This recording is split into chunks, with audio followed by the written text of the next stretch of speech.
Fala aí pessoal, aqui quem tá falando é o Garotinho. Hoje eu tô aqui com um vídeo de Euro Truck Simulator 2. Hoje galera, vai ser um vídeo rapidinho.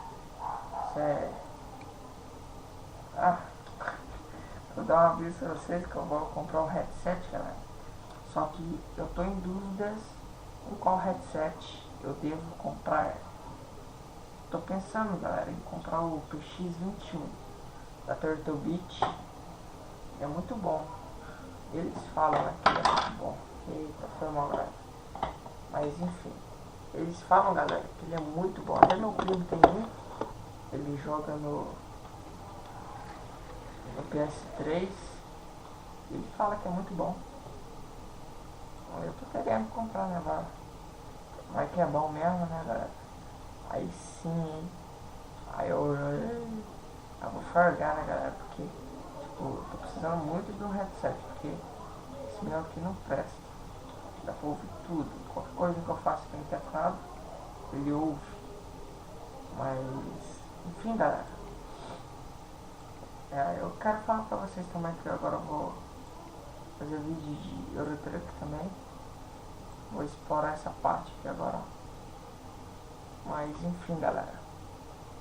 E né, só isso mesmo que eu tenho que falar. E eu também, galera, vou trazer vídeo de Farm Simulator 2013. Eu comprei esses dias atrás. Já tem 25 horas de jogo nele. Mas pra mim é pouco, né? Porque tem umas 2 semanas já que eu comprei. 2 não, tem mais. Tem umas 5, né? Eita, agora eu exagerei. Umas 3 semanas no máximo. Mas aí é isso, né, galera? E amanhã também eu acho, eu pretendo fazer uma viagem aqui pra vocês. Só uma viagem mesmo, rapidinho, pra mostrar aqui, né?